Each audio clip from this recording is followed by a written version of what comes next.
Hello students. आज की इस वीडियो में आज मैं आप लोगों को शेड्यूल के बारे में जानकारी बताने वाला हूं। इसी शेड्यूल का उपयोग करके मैं आप लोगों के क्लास लेता हूं। तो चलो शेड्यूल के बारे में जानते हैं। यहाँ पे आपको बहुत ही अच्छी जानकारी और महत्वपूर्ण जानकारी आपको यहाँ से मिलेगा और सभी क्लासों के बारे में जानकारी मिलेगा जिन क्लासों को मैं ले रहा हूँ अभी वर्तमान में। तो स्टार्ट करते हैं। सबसे पहले हम क्लास 9 से शुरू करने वाले हैं। तो एक जो मैं क्लास ले रहा हूँ वो है क्लास 9 है। क्लास 9 में मैं 9 के बच्चों को क्या पढ़ा रहा हूँ? मैथ्स पढ़ा रहा हूँ। पढ़ाना चाहूँ तो मैं सभी सब्जेक्टों को पढ़ा सकता हूँ, पर मैं सिर्फ 9th को यहाँ पे चूज कर रहा हूँ इसलिए क्योंकि बाकी जो सब्जेक्ट है उनके वीडियो कोई देखता नहीं है। तो सबसे ज़्यादा हार्ड जो सब्जेक्ट उनको लगता है वो मैथ्स है। अगर मैथ्स आसान कर लोगे तो सब आसान हो जाता है, ये सोचते, इसलिए यहाँ पे मैं सिर्फ मैथ्स क्लास लेता हूँ। और मैथ्स में मैंने अब तक के 3 चैप्टर मैंने कंप्लीट कराया है। ये एक माह में मुझे 3 चैप्टर लेके चलना है। तो क्या होगा, हर माह में अगर मैं 3-3 चैप्टर कंप्लीट कराता हूँ तो उनका टोटल जो सिलेबस है, कोर्स है, वो जो है वो दिसंबर तक के कंप्लीट हो जाएगा। तो उनको यहाँ पे एक बेनिफिट मिल गया, उनके पास परीक्षा के लिए अधिक समय मिल जाएगा। तो इस तरह से हम इतनी तेजी से नहीं चलेंगे जितनी तेजी से आप चाहते हो। कुछ बच्चे ऐसे हैं जो मुझे कमेंट करते रहते हैं कि सर चौथा है, पांचवा शुरू करो, छठवां शुरू करो, इस तरह से वो लोग आगे बढ़ते रहते हैं। तो यहाँ पे मैं बता दूं कि अगर बहुत तेजी से चलोगे तो आपको लॉस होगा। क्यों? क्योंकि आगे पाठ पीछे सपाट, आप एक दिन में पूरा बुक पढ़ सकते हो लेकिन उनको याद नहीं कर सकते। ये बात 100% सही है। आप जानते हो इस बात को कि एक दिन में बुक पढ़ना आसान है पर उनको याद करना या उनको माइंड में रखना बहुत ही मुश्किल है। इसी तरह से अगर आप एक माह में पूरा का पूरा कोर्स कंप्लीट कर दोगे तो आपको वो 6 महीना लेना ही पड़ेगा, क्योंकि पूरी तरह से आपको दिमाग में बैठाने के लिए आपको वही 6 महीना, जितने जो 6 महीने में मैं कंप्लीट कराने वाला हूँ ना, उसी 6 महीने के अंदर में ही वो पूरा का पूरा आपके दिमाग में बैठेगा। इसलिए आप धीरे धीरे चलिए और साथ साथ चलिए, ज़्यादा आसान रहेगा आप लोगों के लिए। इसके बाद दूसरा जो हम क्लास ले रहे हैं वो है क्लास 10th है। यहाँ पे क्लास 10th वालों को काफ़ी बेनिफिट मिल रहा है। क्लास 10th वालों को बेनिफिट क्या क्या मिलने वाला है, चलो मैं अभी आपको बताने वाला हूँ। पहले हम इसके बारे में जिक्र कर लेते हैं। तो क्लास 10th में भी मैं मैथ्स का ही क्लास ले रहा हूँ और क्लास 10th में मैथ्स ले रहा हूँ। तो यहाँ भी मैं 3 चैप्टर को ही एक माह में कंप्लीट कराने का टारगेट लेकर चल रहा हूँ। अब यहाँ पे क्लास 10th वालों को क्या क्या बेनिफिट मिलने वाला है, तो देखो क्लास 10th वाले का जो असाइनमेंट है वो अभी आने वाला है। तो क्लास 10th वाले का जो असाइनमेंट है वो कब आता है? 28 से लेके, डायरेक्ट मैं बता देता हूँ, माह के अंतिम में। ठीक है, यहाँ पे मैं लिख देता हूँ अंतिम। तो माह जब खत्म होने वाला होता है ना, तो उसके अंतिम डेट जो होता है वो होता है 28 तारीख होता है और शुरुआती डेट क्या होता है? 4 तारीख, 1 से लेके 4 तारीख। तो 28 से लेके 4 के बीच में उनका असाइनमेंट आएगा। अब यहाँ पे उनको बेनिफिट क्या मिल रहा है? असाइनमेंट के बारे में तो जानकारी मिल गया कि इस डेट के बीच में आता है। तो यहाँ पे आपको बेनिफिट ये मिल रहा है कि सारे असाइनमेंटों का उत्तर यहाँ पे इस चैनल से आपको मिल जाएगा। तो आपको एक बेनिफिट मिला कि जितने भी असाइनमेंट है सारे सब्जेक्टों का, यहाँ से सभी का आंसर यहाँ से आपको मिल जाएगा। तो आपको और कहीं पे ढूंढने की आवश्यकता नहीं है, आप इसी चैनल से पा सकते हैं। सभी के सभी असाइनमेंट के उत्तर यहाँ से पा सकते हैं। अब यहाँ पे दूसरा बेनिफिट आपको क्या मिलने वाला है? ये तो आपका पहला बेनिफिट था ना, असाइनमेंट वाला। ठीक है, पहला बेनिफिट क्या था? असाइनमेंट। MENT। ठीक है, तो पहला बेनिफिट था आपका असाइनमेंट। अब दूसरा बेनिफिट मैं आपको यहाँ पे और एक चीज प्रोवाइड कराने वाला हूँ यहीं पे। दूसरा बेनिफिट ये है कि यहाँ पे आपको ऑल सब्जेक्ट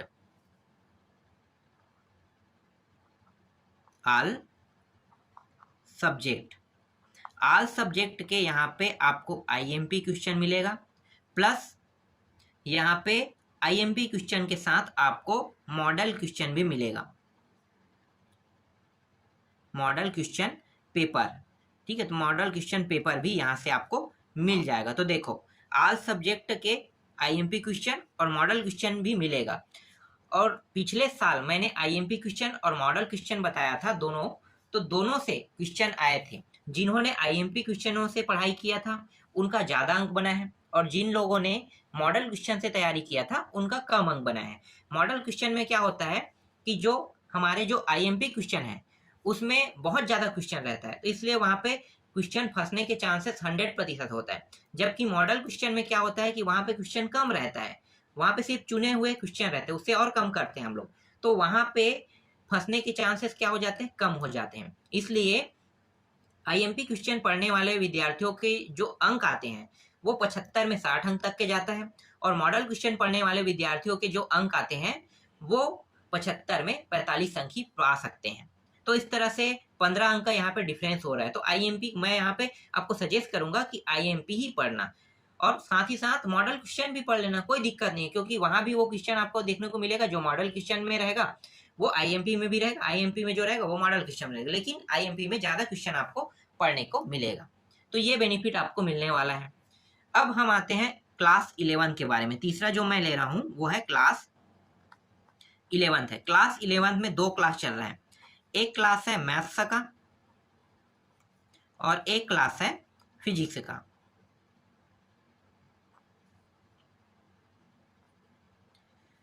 अब मैथ्स और फिजिक्स के बारे में यहाँ पे मैं आपको थोड़ा सा ये जानकारी देना चाहता हूँ कि यहाँ भी मेरा टारगेट वही है, 3 अध्याय लेके चलना है।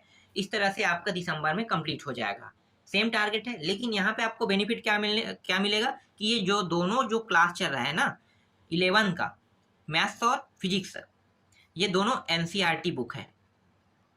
आपके स्कूल में भी एनसीईआरटी बुक चल रहा है। एनसीईआरटी के जो प्रकाशन अभी कर रहे हैं वो प्रबोध कर रहा है, नवबोध कर रहा है, युगबोध कर रहा है। तो अलग से आप ये नहीं कह सकते कि हमारा जो बुक है सर वो नवबोध नहीं है, प्रबोध नहीं है, युगबोध नहीं है। भाई आपके पास प्रबोध होगा, नवबोध होगा या युगबोध होगा, वही एनसीईआरटी बुक का प्रकाशन अभी वर्तमान में कर रहा है।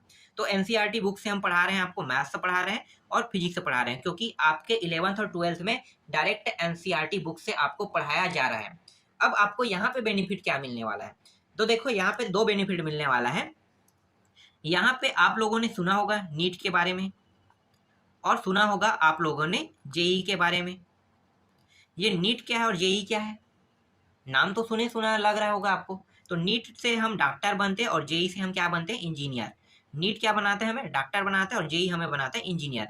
ये जो जेई है ना, ये टॉप क्लास इंजीनियर बनाता है, लोकल लो लेवल इंजीनियर नहीं बनाता है। देखो इंजीनियर के 2 फैकल्टी है, एक है नॉर्मल इंजीनियर और एक है जेई इंजीनियर। तो जेई इंजीनियर अगर कोई बनना चाहता है जिसमें आईआईटी मिलता है, इससे हम कौन सा कॉलेज पा सकते हैं, यहाँ पे हम पा सकते हैं आईआईटी। इसे सब पाना चाहते हैं आईआईटी को। आईआईटी पाने वाले के पास बहुत बेनिफिट है।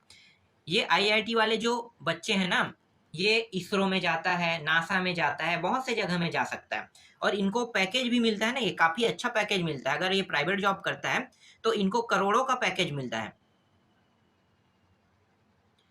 करोड़ों का पैकेज मिलता है इनको। तो इनको बेनिफिट क्या हो गया, कई बेनिफिट मिल रहा है। और यहाँ पे मैं जो ये सब्जेक्ट जो पढ़ा रहा हूँ, ये मैथ्स और फिजिक्स जो है, ये नीट के विद्यार्थियों के लिए जेई के विद्यार्थियों के लिए बहुत ही अच्छा है। क्योंकि जेई में बस आपको कौन से सब्जेक्ट की और तैयारी करना है, आपको सिर्फ सब्जेक्ट की एक और सब्जेक्ट बढ़ाना है यहाँ पे, केमिस्ट्री, क्योंकि 3 सब्जेक्ट को मिलाकर जेई में क्वेश्चन पूछे जाते हैं। अब नीट में जो है, नीट के जो एग्जाम है कौन विद्यार्थी दिला सकता है, ऐसा कौन सा विद्यार्थी है जो नीट के एग्जाम दिला सकता है, तो जो विद्यार्थी बायो लेके पढ़े हैं ना, ये विद्यार्थी दिला सकते हैं नीट। और जेई जो मैथ्स सब्जेक्ट लेके पढ़ रहे हैं वो दिला सकता है, जेई दिला सकता है। तो नीट की जो तैयारी करना चाहते हैं वो उन्हें बायो लेके पढ़ना पड़ेगा, और बायो लेके पढ़ने वाले विद्यार्थी ही नीट की तैयारी कर सकते हैं। नीट में बेनिफिट क्या है उनको, कि नीट में उनको एक बेनिफिट यहाँ पे मिल रहा है कि यहाँ पे मैं फिजिक्स पढ़ा रहा हूँ। अब नीट वाले जो विद्यार्थी हैं उनको बायो भी पढ़ना है और साथ ही साथ केमिस्ट्री भी पढ़ना है। तो ये थोड़ा सा दुखद बात है कि मैं यहाँ पे बायो और केमिस्ट्री नहीं पढ़ा रहा हूँ, इसलिए उनको बायो और केमिस्ट्री अलग से आपको अच्छे से तैयारी करना होगा। तो यहाँ पे थोड़ा सा ये नुकसान आपको मिल रहा है। जो जेई की तैयारी करना चाहते हैं उन बच्चों को यहाँ पे मैथ्स से यहाँ पे और फिजिक्स से यहाँ पे पढ़ने को मिल रहा है। तो इस तरह से कुछ बेनिफिट यहाँ पे मैं लेके आया हूँ जिनके बारे में आपको जानना था और जानने की आप कोशिश भी कर रहे हैं, तो आपके लिए बहुत ही महत्वपूर्ण है। एक चीज और बताना चाहता हूँ कि नीट और जेई के एग्जाम में क्लास 11th और क्लास 12th दोनों के बुक को मिलाकर क्वेश्चन पूछा जाता है, 11th और 12th दोनों को। इसीलिए कोटा जो है ना बहुत फेमस है, आप लोगों को पता होगा कि कोटा जो है राजस्थान में है। तो कोटा राजस्थान में ना बहुत फेमस है, वहाँ पे ना बच्चे जो है नीट और जेई की तैयारी करने के लिए जाते हैं।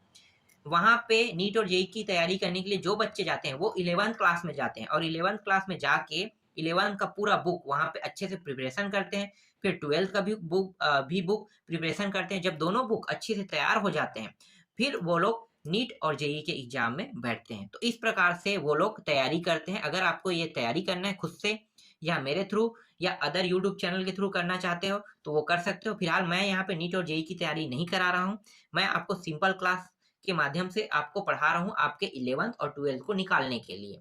बाद में हम देखेंगे कि बाद में हो सकता है कि मैं नीट और जेईई का भी क्लास ले लूँ। इसके लिए मुझे समय लग सकता है, तो मैं अभी इसके लिए तैयार नहीं हूँ।